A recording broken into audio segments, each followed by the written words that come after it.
നമ്മളൊക്കെ ഒരു ജോലി ചെയ്ത് സമ്പാദിക്കാൻ തുടങ്ങുന്ന കാലഘട്ടത്തിൽ നമുക്ക് ഏറ്റവും കൂടുതൽ കിട്ടുന്ന അഡ്വൈസ് എന്ന് പറയുന്നത്, മക്കളെ നിങ്ങൾ കൊണ്ടുപോയിട്ട് ക്യാഷ് കണ്ടതിലൊന്നും കൊണ്ട് ഇൻവെസ്റ്റ് ചെയ്യരുത്, ഒരുപാട് റിട്ടേൺ കിട്ടുമെന്ന് പറഞ്ഞിട്ട് അവിടെ ഇവിടെ ഒന്നും കൊണ്ട് ഇൻവെസ്റ്റ് ചെയ്യരുത്. നിങ്ങൾ സേഫായിട്ട് ബാങ്ക് FDയിലോ റെക്കറിങ് ഡെപ്പോസിറ്റിലോ വല്ലതും പൈസ ഇടാവുള്ളൂ. അല്ലാന്നുണ്ടെങ്കിൽ നിങ്ങൾക്കൊരു ചിട്ടി ചേരാം. ഇതൊക്കെ ആയിരിക്കും സാധാരണയായിട്ട് എല്ലാ സാധാരണക്കാരും നമുക്ക് തരുന്ന ഒരു അഡ്വൈസ് എന്ന് പറയുന്നത്. അത് അവർക്ക് ഫിനാൻഷ്യൽ മാനേജ്മെൻറ്റിനെ പറ്റി വലിയ കാര്യമായിട്ട് ധാരണയില്ലാത്തതുകൊണ്ടാണ്. ശരിക്കും നമ്മളുടെ ഇന്ത്യയിലെ ഇൻഫ്ലേഷൻ റേറ്റ് എന്ന് പറഞ്ഞു കഴിഞ്ഞാൽ 6 അല്ലെങ്കിൽ 7% ഒക്കെയാണ്. അതായത് ബാങ്ക് FD റേറ്റിനേക്കാളും കൂടുതലാണ് ഇൻഫ്ലേഷൻ റേറ്റ്. നമ്മൾ ബാങ്കിൽ കൊണ്ടുപോയി പണം നിക്ഷേപിച്ച് കഴിഞ്ഞാൽ ആ പണത്തിന് വാല്യൂ കുറഞ്ഞു പോകുന്നതേ ഉള്ളൂ വർഷങ്ങൾ തോറും. സോ നമുക്കതിൽ നിന്ന് കിട്ടുന്ന റിട്ടേണിന് വലിയ വാല്യൂ ഒന്നും ഉണ്ടാവില്ല.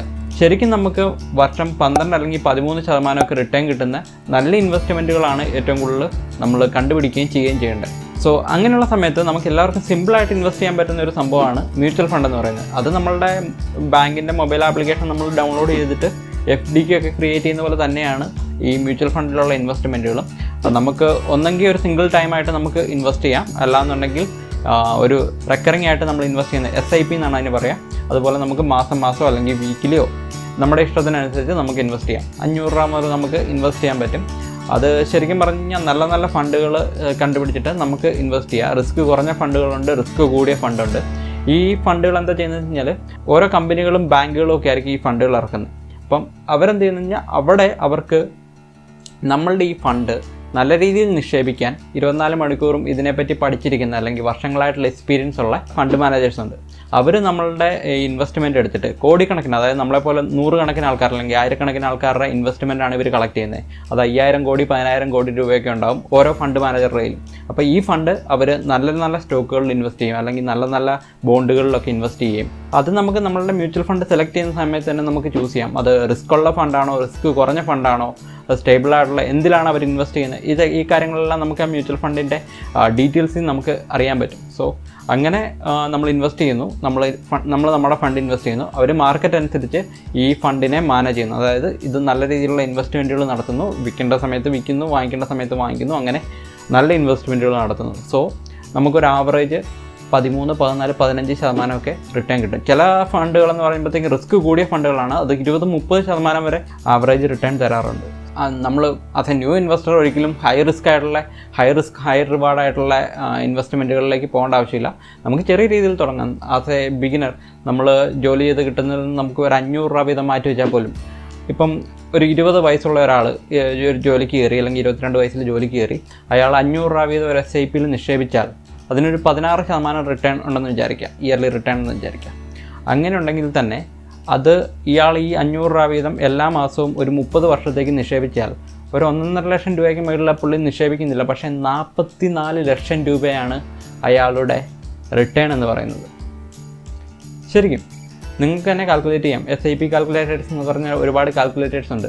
500 രൂപ വീതം നമ്മൾ എല്ലാ മാസവും ഒരു 30 വർഷത്തേക്ക് ഇൻവെസ്റ്റ് ചെയ്ത് കഴിഞ്ഞാൽ 44 ലക്ഷം രൂപയ്ക്ക് മുകളിലാണ് അതിൻ്റെ റിട്ടേൺ എന്ന് പറയുന്നത് 16%.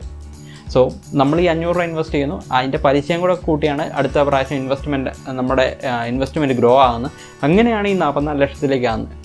മനസ്സിലായി? സോ അത്രയും എന്താ പറയുക മനോഹരമായിട്ടുള്ള ഒരു ഇൻവെസ്റ്റ്മെൻറ്റ് പ്ലാനാണ് ഈ മ്യൂച്വൽ ഫണ്ട് എന്ന് പറയുന്നത്. അത് സാധാരണക്കാർക്ക് വേണ്ടിയിട്ടുള്ളതാണ്. അല്ലാതെ നമുക്ക് നല്ല രീതിയിൽ ഫിനാൻഷ്യൽ നോളജ് ഉള്ള ആൾക്കാർക്ക്, സ്വന്തമായിട്ട് നല്ല രീതിയിൽ ട്രേഡ് ചെയ്യാൻ പറ്റുന്ന ആൾക്കാർക്ക് അതിനേക്കാളും നല്ലത് സ്റ്റോക്ക് ട്രേഡിംഗ് ആണ്. സോ നിങ്ങൾക്ക് റിസ്ക് എടുക്കാൻ പറ്റില്ല എന്നുണ്ടെങ്കിൽ, അല്ലെങ്കിൽ നിങ്ങൾക്ക് ഇതിനെപ്പറ്റി വലിയ ധാരണയില്ല എന്നുണ്ടെങ്കിൽ എപ്പോഴും മ്യൂച്വൽ ഫണ്ടാണ് നല്ലത്. ഒരു ഉദാഹരണം പറഞ്ഞു കഴിഞ്ഞാൽ സ്റ്റോക്കും മ്യൂച്വൽ ഫണ്ടും തമ്മിൽ ചെറിയ ഡിഫറൻസേ ഉള്ളൂ. ഒരു ഉദാഹരണം പറഞ്ഞു കഴിഞ്ഞാൽ നമ്മൾ കോട്ടയത്തു നിന്ന് കൊച്ചിയിലേക്ക് പോവുകയാണ്.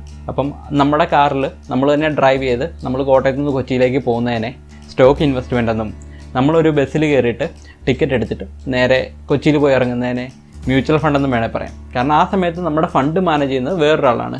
സ്റ്റോക്കിൻ്റെ കാര്യത്തിൽ നമ്മൾ തന്നെയാണ് എല്ലാ കാര്യങ്ങളും ചെയ്യുന്നത്.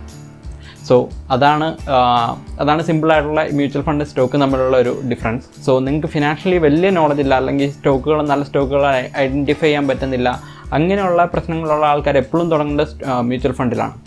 നിങ്ങൾക്ക് ചെറിയൊരു ഇൻവെസ്റ്റ്മെൻറ്റ് വെച്ചിട്ട് നല്ല രീതിയിൽ റിട്ടേൺ ഉണ്ടാക്കാൻ പറ്റും. പിന്നെ റിസ്ക് എടുക്കാതിരിക്കുക. ഓവറായിട്ട് ഹൈ റിവാർഡഡ് ആയിട്ടുള്ള മ്യൂച്വൽ ഫണ്ടുകളിലും കൊണ്ടുപോയിട്ട് പൈസ തുടക്കക്കാരിടാതിരിക്കുക. അല്ലെങ്കിൽ ഇതിനെപ്പറ്റി നല്ല രീതിയിൽ അറിയാവുന്നവർ മാത്രം അതിൻ്റെ പുറകെ പോകുന്നതായിരിക്കും നല്ലത്. സോ തുടക്കക്കാർക്ക് എപ്പോഴും നല്ലൊരു റിട്ടേൺ റെഗുലറായിട്ട് കിട്ടുന്ന ഏതെങ്കിലും നല്ല ഫണ്ടുകളിൽ ഇൻവെസ്റ്റ് ചെയ്യുക എന്നുള്ളതാണ് നമുക്ക് മ്യൂച്വൽ ഫണ്ടിൽ ഇൻവെസ്റ്റ് ചെയ്യാൻ വേണ്ടിയിട്ട് പല പല ഓപ്ഷൻസ് ഉണ്ട്. നമുക്ക് ഡയറക്റ്റ് ഫണ്ട് മാനേജേഴ്സിൻ്റെ വെബ്സൈറ്റുകളിൽ നിന്ന്, ഇപ്പം ബാങ്കുകളൊക്കെ ആണെങ്കിൽ SBI mutual fund, ICICI mutual fund, അങ്ങനെ അവരുടെ വെബ്സൈറ്റുകളിൽ പോയി നമുക്ക് പർച്ചേസ് ചെയ്യാം. അല്ലെങ്കിൽ ഇതെല്ലാം നമുക്ക് അപ്സ്റ്റോക്ക്, സെരോദ പോലുള്ള സ്റ്റോക്ക് ട്രേഡിംഗ് പ്ലാറ്റ്ഫോമുകളിൽ കൂടി നമുക്ക് പർച്ചേസ് ചെയ്യാം. സോ ഞാൻ നോർമലി സ്റ്റോക്ക് ട്രേഡിംഗ് പ്ലാറ്റ്ഫോമുകളിൽ കൂടെ തന്നെയാണ് ബൈ ചെയ്യുന്നത്. സോ എൻ്റെ പോർട്ട്ഫോളിയോ എല്ലാം എനിക്ക് ഒരിടത്ത് മാനേജ് ചെയ്യാൻ പറ്റുമല്ലോ എന്നുള്ള ഒരു കാര്യം കൊണ്ടാണ് ഞാൻ അങ്ങനെ ചെയ്യാറ്. സോ നിങ്ങൾക്ക് ഇതിനെപ്പറ്റി ജെന്യൂൻ ആണോ ലീഗലാണോ എന്നുള്ള കാര്യത്തെപ്പറ്റി ഡൗട്ട് ഉണ്ടെന്നുണ്ടെങ്കിൽ ഇത് 100% ജെന്യൂൻ ആണ് ആൻഡ് സെബി റെഗുലേറ്റഡ് ആണ്. സോ ആ കാര്യത്തിൽ നിങ്ങൾ ഇൻവെസ്റ്റ്മെൻറ്റിനെ പറ്റിയുള്ള കാര്യത്തിലൊന്നും ഒരു ടെൻഷനും വേണ്ട. സോ ഇത് കംപ്ലീറ്റ്ലി ട്രാൻസ്പെറൻ്റ് ആണ്, ഗവൺമെൻറ് എല്ലാം ട്രാക്ക് ചെയ്യുന്നതാണ്. അതുകൊണ്ട് നിങ്ങൾക്ക് അതിലൊരു ടെൻഷനും വേണ്ട. ഈ പൈസ ആരും അടിച്ചുകൊണ്ട് പോവോ അല്ലെങ്കിൽ ഈ ഫണ്ട് പൂട്ടിപ്പോവോ അങ്ങനെയുള്ള പ്രശ്നമൊന്നും വേണ്ട. അതെല്ലാം കംപ്ലീറ്റ്ലി റെഗുലേറ്റഡ് ആണ്. സോ അങ്ങനത്തെ ടെൻഷനും വേണ്ട. പിന്നെ നഷ്ടം വന്നു കഴിഞ്ഞാലും ചെറിയ എമൗണ്ടിൻ്റെ ലോസുകളൊക്കെ വരുള്ളൂ. അത് കഴിയുമ്പോഴത്തേക്കും ഫണ്ട് മാനേജേഴ്സ് അവിടെ ആക്റ്റീവായിട്ടിരിക്കുന്നതുകൊണ്ട് തന്നെ അത് നല്ല രീതിയിൽ റിക്കവർ ചെയ്യും. കുറച്ച് ടൈം എടുക്കുമായിരിക്കും ചിലപ്പം മാർക്കറ്റ് സിറ്റുവേഷൻസ് ഒക്കെ അനുസരിച്ച്. എന്നാൽ പോലും നിങ്ങൾക്ക് വലിയ ഹ്യൂജ് ലോസോ കാര്യങ്ങളൊന്നും വരില്ല. നല്ലൊരു ഇൻവെസ്റ്റ്മെൻറ്റ് ഓപ്പർച്യൂണിറ്റിയാണ്, നിങ്ങൾക്ക് ട്രൈ ചെയ്യാം. FD റിസ്ക് കുറച്ച് കൂടുതലാണ്, പക്ഷേ ഇൻഡിവിജ്വലായിട്ട് സ്റ്റോക്ക് എടുത്ത് ട്രേഡ് ചെയ്യുന്നതിന് അത്രയും റിസ്ക് ഇല്ല. റിസ്ക് എടുക്കുന്ന സമയത്താണ് നമുക്ക് റിവാർഡ് കിട്ടുക. FD ഇട്ട് കഴിഞ്ഞാൽ നമുക്ക് പ്രത്യേകിച്ച് ഒരു ഗുണമില്ല. സോ ആ സമയത്ത് നമുക്ക് മ്യൂച്വൽ ഫണ്ടുകൾ കാര്യങ്ങളൊക്കെയാണ് നല്ലത്. നമ്മൾ ലോട്ടറി എടുക്കുന്ന പോലെ തന്നെയാണ്. ലോട്ടറി എടുത്തു കഴിഞ്ഞാൽ അടിക്കുന്നുള്ള കാര്യത്തിൽ നമുക്ക് ഒരു ഉറപ്പുമില്ല. വല്ലപ്പോഴും വല്ല 10, 500 അല്ലെങ്കിൽ 1000 വല്ലോ അടിച്ചാലായി. അതിന് വേണ്ടിയിട്ട് നമ്മൾ സ്പെൻഡ് ചെയ്യുന്ന പൈസ എങ്കിലും നമുക്ക് ഈ മ്യൂച്വൽ ഫണ്ടിൽ SIP ആയിട്ട് നമ്മൾ നിക്ഷേപിക്കുകയാണെങ്കിൽ ഒരു 10 or 20 വർഷം കഴിയുമ്പോഴത്തേക്കും ഉറപ്പായിട്ട് അത് നല്ലൊരു തുകയായിട്ടുണ്ടാവും.